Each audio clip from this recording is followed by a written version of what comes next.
We are continuing our study of Unit 9 today, Organisms' Response to Stimuli with Lesson 3, Photosynthesis. Our warm-up, everything above the ground in plants is part of the what system? Type your answer in Zoom chat and I'll pause for you to do so.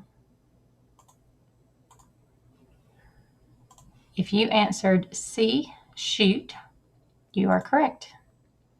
Our goal for today, you should be able to recognize levels of organization in plants and animals, including cells, tissues, organs, organ systems, and organisms. And you should be able to identify photosynthesis and cellular respiration. Our question, what is the difference between photosynthesis and cellular respiration? There are standards. And here are vocabulary words. Photosynthesis, glucose, chloroplast, chlorophyll, oxygen, carbon dioxide, water, light energy, sunlight, chemical energy, cellular respiration, there's chemical energy again, cytosol, mitochondria, prokaryotic cells, eukaryotic cells, adenosine triphosphate, or better known as ATP, aerobic respiration, and anaerobic respiration. Well, let's start out with a video. Wouldn't it be nice if the exhaust of your car could be used as fuel for your motorcycle, and the exhaust of your motorcycle could be used for fuel for your car? You would have a nice cycle in which both the car and the motorcycle benefited.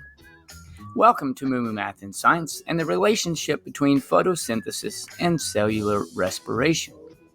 Photosynthesis and cellular respiration have a similar relationship. The waste product of photosynthesis is used in cellular respiration, and the waste product of cellular respiration is used for fuel in photosynthesis. In order to stay alive, we need to eat. However, have you ever thought, do plants need food? Yes, but how do plants get food by just standing around all day? Plants get their energy using a process called photosynthesis. In order for photosynthesis to take place, a plant needs 3 items. Water, like you see in this rainstorm, carbon dioxide found in the atmosphere. In fact, we breathe out carbon dioxide, and it's also released into the atmosphere when we burn organic objects. And then last, sunlight. So here's how it works. Plants have small openings called stomata on their surfaces. Carbon dioxide in the atmosphere enter these tiny openings and travel to the chloroplasts. Photosynthesis occurs at these chloroplasts, which are small organelles that plants have. The plants take the carbon dioxide plus water and energy from the sun, and in a chemical reaction create sugar in the form of glucose and then some oxygen that it releases into the atmosphere. Sugar created in the chemical reaction called photosynthesis is used by the plant to create energy.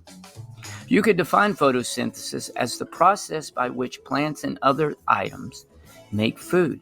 It is a chemical process that uses sunlight to turn carbon dioxide and water into sugars that the cell can use as energy. Now, why is cellular respiration important? It's important because living organisms, including plants, generate energy for their daily activities using cellular respiration. Cellular respiration takes place at the mitochondria. Think of the mitochondria as the power plant for cells, similar to how cells use power plants for their energy. So here's how it works in basic terms. At the mitochondria, the sugar combines with oxygen to produce carbon dioxide, water, and energy in the form of ATP. So in summary, photosynthesis takes carbon dioxide and water, plus sunlight to create oxygen, and sugar, which is exactly what cellular respiration needs. Cellular respiration takes the sugar and oxygen to create carbon dioxide and water, plus ATP, which helps with photosynthesis. And this cycle repeats over and over again. If you'd like All right, so that's a brief look into what we're doing. to know, wouldn't it be? So photosynthesis, this is the most important chemical reaction on our planet. It is the process of changing light energy into chemical energy. And the energy is stored as glucose, which is sugar. It occurs in plants and in some algae. We know that plants need light energy, carbon dioxide and water. And photosynthesis takes place in the chloroplast using the chlorophyll, which is the green pigment in the plants. Plants capture light energy and use the energy to make glucose, that's the sugar. Sunlight provides the energy needed by chlorophyll to change molecules of carbon dioxide and water into glucose. Oxygen is released in this reaction. So you see 6 molecules of carbon dioxide. It reacts with 6 molecules of water, that's what H2O is, to form 1 molecule of glucose and 6 molecules of oxygen. Carbon dioxide enters the leaf through the holes called the stomata. It combines with the stored energy in the chloroplast through a chemical reaction to make glucose. The glucose is moved through tubes in the leaf to the roots, stems, and fruits of the plant. Some of the glucose is used right away by the plant for energy. Some is stored as starch, and some is built into plant tissue. Well, photosynthesis is important for survival, not just plants, but for us. The oxygen released during photosynthesis is necessary for all living things. We can't make our own food, so we have to get our food from plants. The plants are the first step in the food chain, and we're going to watch an Amoeba Sisters on photosynthesis. I've daydreamed before about what it'd be like to have a special ability that other organisms can do. For example, to be able to fly like a peregrine falcon, or to be able to walk up walls without any gear, like a Texas bandit gecko. But if I told you I really wish I could have a special ability of a plant, you'd probably be confused. What can a plant do that's so amazing? There's a lot of cool things about plants, actually, but in particular, I really wish I could do photosynthesis. And it's not just plants that can do this process. Some protists and some bacteria can too, for example. But plants will be our main focus for this video clip. Animals and amoebas have missed out on this ability, but we benefit from it greatly, as this process also produces oxygen, a gas that we need. Plants in general are major producers, making them indispensable in food webs. Many of our medications and foods come from plants. We need plants, so understanding the nature of the process that plants use to make their own food is paramount. So when I say make their own food, I'm talking about making a sugar that they need, specifically glucose. You need glucose too, but you get it from what you eat. Plants, however, get to make their own glucose in photosynthesis. Here is the balanced overall equation for photosynthesis, similar to what you'll find in many introductory biology textbooks. As you will notice, it has some similarities to aerobic cellular respiration. Recall that cellular respiration is used to make ATP, which is an energy currency, and it's done by plants as well as animals and a lot of other organisms too. You can see how these reactants, inputs of photosynthesis, are included in the products, outputs in cellular respiration, and the products, outputs of photosynthesis are included in the reactants, inputs of cellular respiration. Well, this doesn't mean that they're simply reversed. It is interesting to see what they have in common. So while both plants and animals need glucose for cellular respiration, plants don't have to be in search of glucose because they make it. Plants have adaptations to carry out photosynthesis in a variety of environments. One thing plants have to do is capture light. Plants can use light-capturing molecules called pigments. Recall that visible light has different wavelengths, and those different wavelengths of light have different colors. If you've ever played with a prism before, you can see how light can be separated into a rainbow of colors due to different wavelengths. So, a pigment that plants commonly use to capture light is called chlorophyll. Chlorophyll does a great job at absorbing red and blue light, but not so much green light. Chlorophyll reflects green light, resulting in many plants appearing green to our eyes. There are pigments besides chlorophyll that work with different wavelengths of light, and this can explain why green is not the only color you see in plants. Chlorophyll is a pigment that can be found in the chloroplast of plant cells. There are two major processes that occur in the chloroplast that together make up photosynthesis. They are the light-dependent reactions and the light-independent reactions. The light-independent reactions can also be called the Kelvin cycle, or even, less commonly, the dark reaction. Sounds intriguing. We're going to talk about both of these briefly, and please remember, like most of our videos, this is pretty general. We've got some further reading links in the video description where you can explore a lot more detail. So, light-dependent reactions happen in the thylakoids, little compartments in the chloroplast that contain pigment. A collective stack would be a granum, multiple stacks would be grana. In the light-dependent reactions, light is captured, and water, which is a reactant in the photosynthesis equation, is split. That means if you think of the chemical formula for water, which is H2O, it is split so you get electrons, protons, and oxygen. So oxygen is also a product of the light-dependent reactions. The light-dependent reactions also produce ATP and NADPH, which we'll get to in a little bit. Both the ATP and the NADPH will be needed for the next process, the light-independent reactions, also known as the Kelvin cycle or dark reaction. The name is a bit misleading. While yes, the process isn't directly capturing light, it doesn't require darkness either. And again, it will need items from the light-dependent reactions, like the ATP and NADPH. The light-independent reactions still happen in the chloroplast, but specifically, the light-independent reactions happen in the stroma. The stroma is a fluid outside of the thylakoids. In the light-independent reactions, or Kelvin cycle, carbon dioxide enters. It is taken in through pores that are often, but not always, on the bottom of leaves, and those pores are called stomata. Plants have the ability to open and close their stomata. The carbon dioxide gas enters the stomata and will be fixed. By fixed, I mean that with the additional help of a major enzyme, the inorganic carbon dioxide is changed to a more usable form. The ATP from the light-dependent reactions will act as an energy currency for the Kelvin cycle.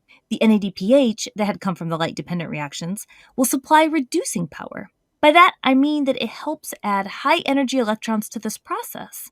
So, in a very complex series of pathways, the fixed carbon dioxide, ATP, and NADPH are used to make a product that ultimately can be converted into glucose, a sugar. Whew. So let's take a look at this equation. Last time, I promise. So we have here the circled items. These were from the light-dependent reactions. Now, notice these other items, the carbon dioxide on the reactant side and the glucose on the product side. Those were from the Kelvin cycle. Remember, there is so much more detail to explore in this amazing process. You can learn about the photosystems that are in light-dependent reactions, or detail of all the steps in the Kelvin cycle, and how ATP and NADPH will be converted to ADP and NADP+, which can then be used again by the light-dependent reactions. But before we end our short video, we do want to mention that plants have some amazing adaptations that can help them perform photosynthesis efficiently in very different environments. Many of these adaptations can involve the diversity of leaf shapes, coverings, and pigments. This is definitely worthy of a completely separate video topic, but just to give a neat example of an adaptation involving photosynthesis, consider the cactus. Cacti have a potential problem. They often live in a hot desert, and so if they open their stomata during the hot day to get their carbon dioxide, they can easily lose more water than would be ideal. The precious water can escape through the stomata if the stomata are open, and that will happen at a faster rate in the hot desert sun. But cacti, and some other plants too, can do something called CAM photosynthesis. In CAM photosynthesis, plants can open their stomata at night when it's not so hot, and they can capture carbon dioxide and chemically store it. They can then use this carbon dioxide the next day when the sun is shining and yet have their stomata closed. This allows them to avoid having to open their stomata in the heat of the day. Well, that's it for the Amoeba Sisters, and we remind you. All right, so a quick learning check. What do plants need to perform photosynthesis? Answer in the Zoom chat box, and I'll pause for you to do so. If you answered B, water, carbon dioxide, and sunlight, you are correct. Okay, moving from photosynthesis to cellular respiration. Cellular respiration is the release of chemical energy for use by cells. Once the energy that was in sunlight is changed into chemical energy by photosynthesis, an organism has to transform the chemical energy into a form that can be used by the organism. So this takes place in the cytosol of the prokaryotic cells and the mitochondria of the eukaryotic cells. Cellular respiration is the breakdown of glucose molecules to release energy. It takes place in all living things and is a step-by-step process. And here you see the chemical equation for respiration.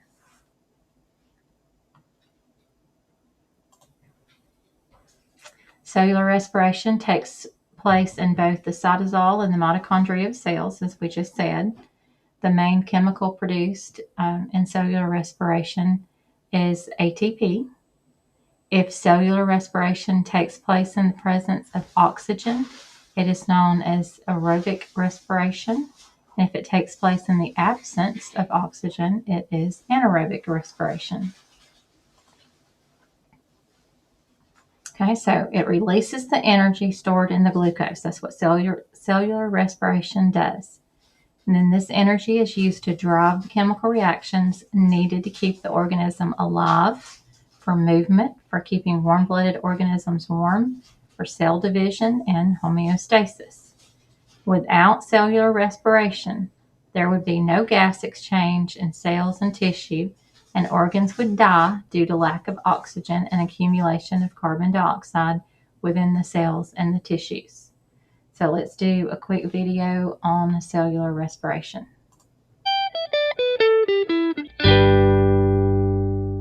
Are you a morning person? One of us is, and one of us is definitely not. Mainly because when I wake up in the morning, it just takes a while for me to get my energy back. It takes a lot of time and coffee for that to happen for me. Cells really don't have that luxury. They are busy performing cell processes all the time. Active transport of many substances needed for their survival, for example. And the energy currency they need, specifically, is ATP. ATP stands for adenosine triphosphate. It's a type of nucleic acid, actually, and it is action-packed with 3 phosphates. We have a video all about ATP and how it works as an energy currency. So where am I going with this? Well, cells have to make this ATP. It doesn't really matter what kind of cell you are.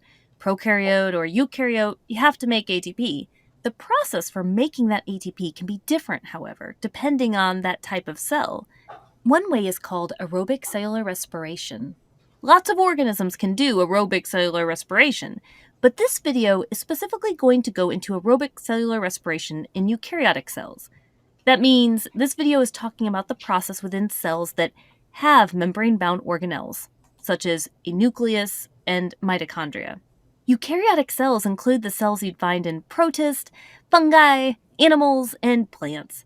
The mitochondria, which can be found in most eukaryotic cells, are going to be kind of a big deal in this aerobic cellular respiration because some of the process occurs in the mitochondria.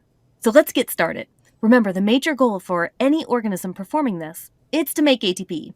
Okay, here's the overall look at the equation for aerobic cellular respiration. Remember that reactants, inputs, are on the left side of the arrow, and products, outputs, are on the right side of the arrow. This equation, by the way, looks remarkably similar to photosynthesis.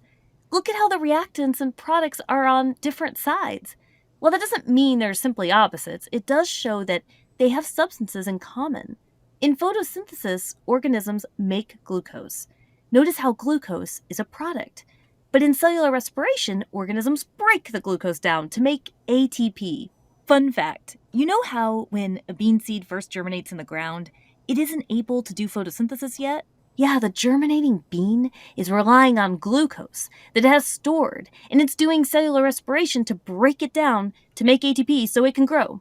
Of course, once it starts to mature and develop leaves, it can do photosynthesis. It will be able to do both photosynthesis and cellular respiration.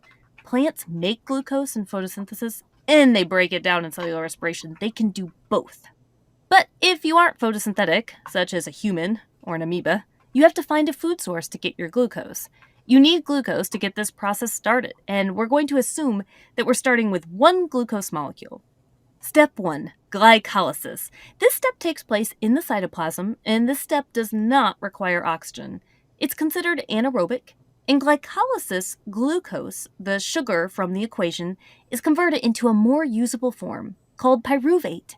Glycolysis usually takes a little ATP itself to start up.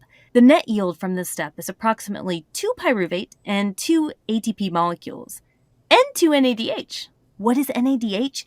NADH is a coenzyme, and it has the ability to transfer electrons, which will be very useful in making even more ATP later on. We'll get to that in a minute.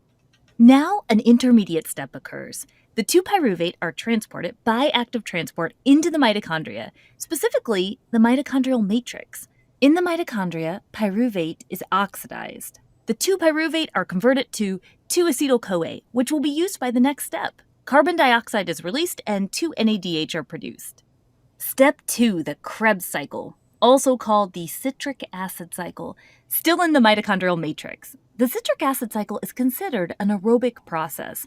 While the cycle doesn't directly consume oxygen, some of the events in the cycle need oxygen to continue. To learn more about this intricate cycle where the 2-acetyl-CoA will enter, check out the further reading suggestions in the video details.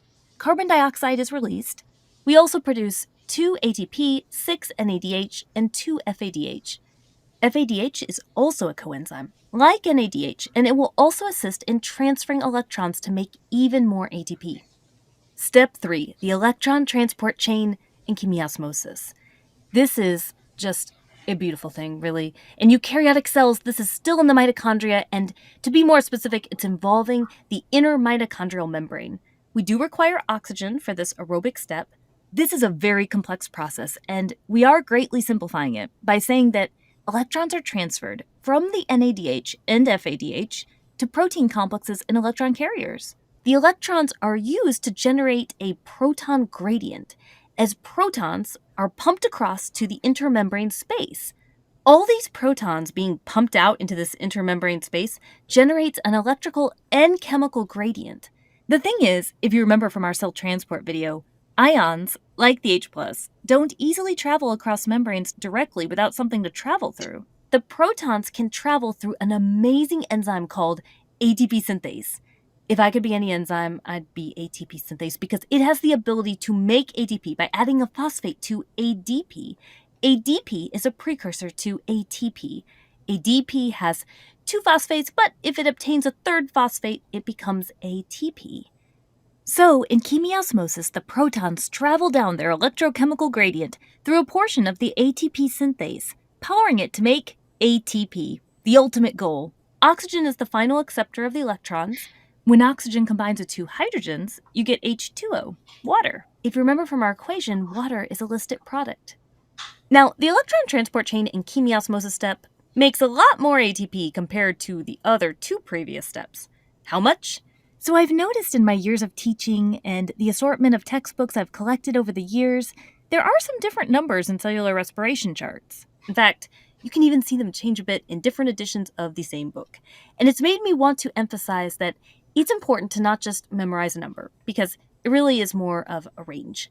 I want to focus less on the number of ATP made per glucose molecule because it depends on a lot of variables. One variable is the gradient we were talking about.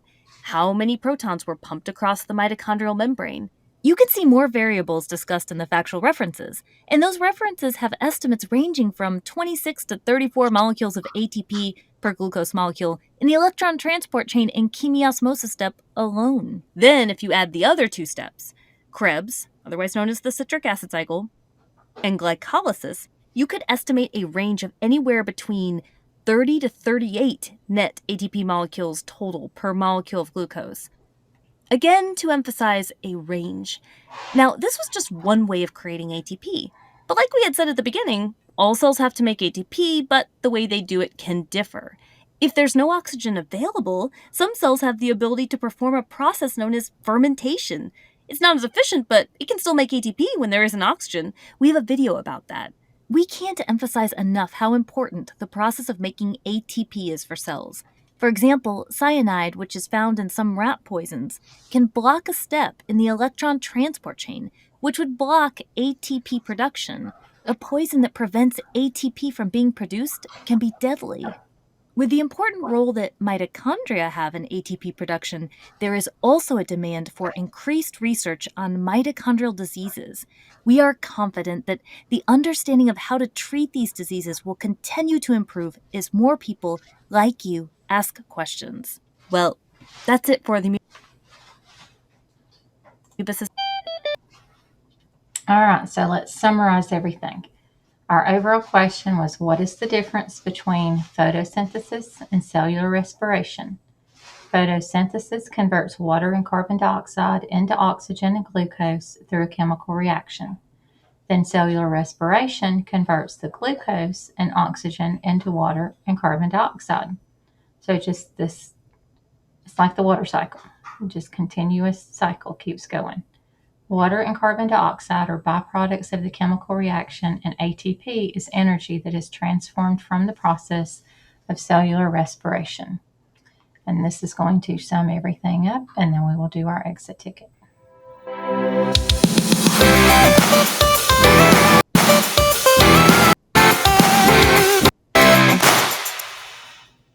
It all starts with the sun. Energy from the sun reaches the chloroplasts of a plant, and by taking in water and carbon dioxide, the chloroplast will convert energy from the sun into energy locked in the bonds of glucose. Oxygen is also released as a byproduct. This process is called photosynthesis. The mitochondria take the products of photosynthesis, which are glucose and oxygen, and break the bonds of glucose to harvest lots of ATP in a process called aerobic respiration. The products of respiration are the reactants of photosynthesis, carbon dioxide and water. The goal of respiration is to make ATP, and ultimately, the energy to make ATP came from the sun. So you could argue that all life on Earth, including you and me, are solar powered. Thanks for watching this episode of Teacher's Pet. All right, so short and simple. Here's our exit ticket. What is created as a result of cellular respiration? Type your answer in the Zoom chat box, and I'll pause for you to do that. If you answered C, water, carbon dioxide, and ATP energy, you are correct. And this is the end of this lesson. I will tell you what we're doing next.